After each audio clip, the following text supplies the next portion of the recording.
And it's kind of an exciting time for you guys. You got the new song, the new video, I'll Be There, which, this is very, very different than we're used to hearing from you guys. I love it, by the way. I fucking love it. What made you guys, definitely, dude, what made you guys want to go in that direction? I know that you've talked about, you know, what if we did like a hip hop mixtape type thing, but you know, what made you want to do something different?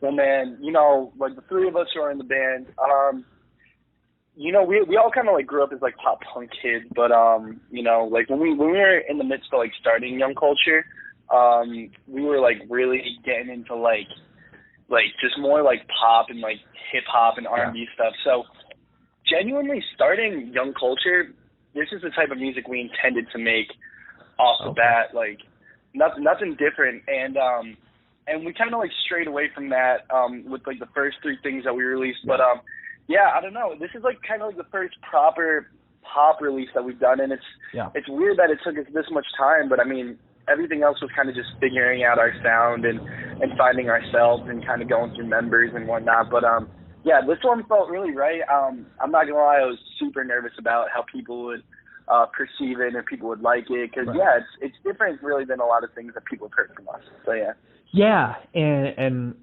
rock fans, metalcore fans can be very, I guess, picky when it comes to their favorite bands changing a musical direction a little bit, and they can be very, it's so different, I fucking hate it. But this is great, man, and it really takes me it takes me back to my childhood a lot with I'm a big boy band fan.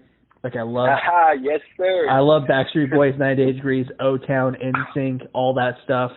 And dude, today alone I watched the video 5 times and listened to the song 6 times. And the choreographing, the dance moves, everything is so. I love it, and I don't even want to call it. I don't even call it a guilty pleasure because I was the photographer that walked into the Hanson concert photo pit, proud to be there and excited and knew every song. You know, so. Well, let me tell you, Reggie, like you nailed it. I mean, that's pretty much all 3 of those things you said. Whatever, Backstreet Boys, Hanson, all those things. You kind of nailed it on the head of what we were going for with it. So. Must mean we're doing something right. Right. One question I wanted to ask, working with a choreographer for this type of a video, was it more difficult to work with the choreography or the video director as far as this type of a video and this type of a song? Well, that, you know, I would say neither. The guy who directed the video, somebody we wanted to work with for a long time. His name's Miguel Barbosa. Films, he's called. And then the girl who choreographed it is wonderful. Her name's Paige Foskett. Yeah. And honestly, it was a dream working with both of them. Now, the weird thing, Reggie, was doing the choreograph because, you know, I came up with the idea and brought it to the boys. I was like, guys, we got to do like a boy band. Crappy like music, like crappy like dancing, like, you know, like kind of like half joke, half serious, like type of music video. And they were like, "Yo, like we can't dance for shit."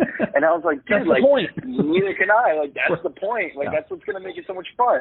So definitely getting the choreograph down was a little difficult, but you know, in the end, we ended up making it work, and it was really cool. Yeah, it's funny you mentioned that because I could see a couple times in the video, like a little bit of like a half smile, a little bit like you guys are trying so hard not to like smile and laugh because it's so. Like I said, it's so different, but it's so much fun. You know what I mean? I appreciate that. Thank you. Where did you guys film that video? What was that building? Because it looked fucking awesome. I like photographing abandoned places, and I don't know if that's an abandoned building, but it looks like that building looks fucking awesome. Right. It wasn't quite abandoned, right? But it was like it kind of had the vibe. I think it was some sort of like.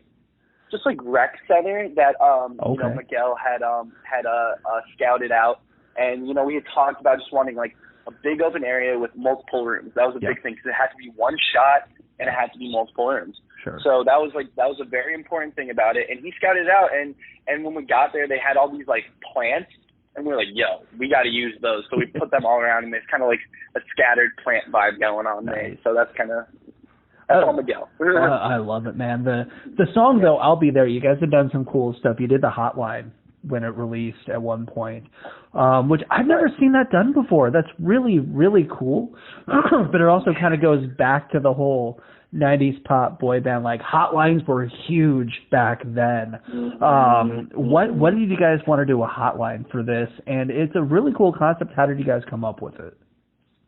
Right. So pretty much to get down to it, when we planned the rollout was like a few weeks into COVID, and we thought, well, this thing's going to go on for a while. We should try to do something that'll benefit, like that'll be pretty much directed towards the audience right now. Everybody's alone right now. Everybody's, kind of quarantining. So we came up with this idea to like kind of tailor the whole entire rollout towards like COVID relief and stuff like that. So we wanted to do something, everybody's lonely, do the hotline where people can call us.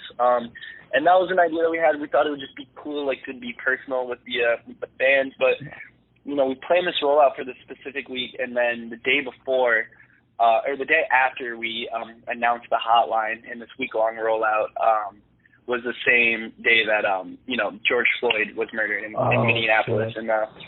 And so literally, like, obviously it shook everybody, it shook the nation, and it made it hard for us. It made us feel kind of weird about doing all this stuff, but we realized that the song's about unity, it's about community, it's about love, and being there for each other, and we quickly just tried to pivot the whole entire rollout to cater, towards this movement. It's the biggest civil rights movement in my whole, and pretty much all of our generations, and so we just wanted to really cater it towards that, and instead of, shutting the whole thing down, just kind of, focusing more on something that was really important. So yeah, the hotline had a bigger purpose in the end, It's just, the song content itself, the lyrical content is so perfect, not just for COVID time, but for the issues going on with race and racial equality and civil rights, like you said, because for one, it's just the song title alone, I'll Be There, but the lyrics itself are so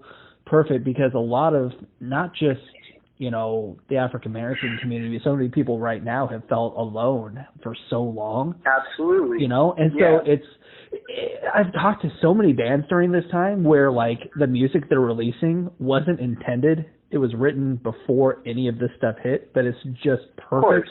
It's just perfect that it's coming out now and fits everything going on right now. It's so cool. And this song's perfect. And we felt good about that, because the chorus of this song is, I'll be there for you when you need me. I promise you I'm never leaving. And it's like, I think that's something that a lot of people need to hear, that it's like, okay, we're allies in this, we're all together. And I think that a lot of people in our community, in this, whatever you call it, like pop punk, like rock community, we all feel the same way. We're all gonna like stand for the same thing and be there for one another. And that's why it just felt really good still putting out this song at this time. So when you're releasing music during, not just with COVID going on right now in the middle of a global pandemic, and you're releasing new music and new songs, I mean, obviously you can't tour on it. How important is it to utilize like live streaming, the interactive platforms that we all have, but maybe didn't really utilize that much before? But how creative do you have to get when you're releasing music in this time? Oh, I'd say more creative than ever, man, because, as you had just said, touring is pretty much off the cards, at least for 2020, so it seems. And it really messed up not only my plans, but a lot of my musical peers' plans, and I know put us all in kind of a weird situation. But as you said, it's very important to try to utilize your creativity and do new things. Obviously, we've been taking time to write and try to demo, but along with that, the most important things to be doing are, like you said, just keep in touch with the fans, and we've been doing live streams. I think that those can get a little oversaturated, so I'm trying not to do too many of them, but things like that, just trying to get creative with it, doing special things, making sure that, people are keeping you in their memories. You know what I mean? Yeah, for sure. So like you said, I kind of agree with you. Like, the live streaming is great, but it's also, everybody's doing it, so it's, you know, it's kind of hard to kind of like really stick out because everybody's releasing music right now too, because that's really all anybody can do is write. And like the amount of interviews and music I've been sent this in the last 3 months is mind-boggling, because everybody is just getting creative, which is so cool to see. But it has been 2 years since you guys really, outside of I'll Be There, really released a full collection of music. It's been a year or two now. Is 2020 looking like more new music for Young Culture? I'd say so, Reggie. You know, like the last thing we put out was beginning of 2019, and then we put out our single "Holiday in Vegas" in February, and then "I'll Be There" in June. And you know, obviously, you know, it's catered towards a bigger release. You know, that I won't get too deep into, but I mean, it's my favorite thing, and you know, I really just want to make sure that you know, we all really just want to make sure that, you know, it's done properly, and that you know, it can't be too messed up with what I mean? yeah, exactly. And I mean, there are some cities and venues that are doing concerts, though. Here in Indy, one of our venues, I think, just had their second concert this last week. So, like, shows yeah, it's weird. And I messaged the girl in charge of them, like, how did it go? She's like, it went really well. I'm like, well, I'll keep my eye on her, and if 2 weeks from now nobody's gotten sick, maybe I'll come out, you know. But it's like, yeah, right. Because we're all kind of on the same page. We're all like you know, anxious to have it back, but like anxious to go back, you know. It's love stories. Yeah, it's like we're all ready, but we also don't want to go to have that first show be the one where like it spreads, or like the one person that has it shows up and gives it to everyone. Like, oh my God. But man, I just feel like after this is all over, once it is 100% safe, I feel like there's going to be so many more people that are afraid of, I don't know, agoraphobe, whoever those the ones are that are afraid of outside and afraid of people because they're, you know, we don't know what to believe completely. But dude, the new music, cannot wait to hear it. I can't wait for us to get back out on the road, see you guys live, check it out. God, I'm ready. And it's going to be so good when we finally get the new stuff, man. Thank you, Reggie. That means a lot. And, you know, I'm so excited to share it, you know, with the people. You know, just one more thing, you know, if anything you guys can learn from the song, from the release, like, you know, you got a lot of people out there that love you, and, you know, Young Culture is a band that does, you know, and we're always going to be there for you, just the same way that it's vice versa. And, you know, we're all community. We should all be there for each other, especially at these hard times. So that's my message for this.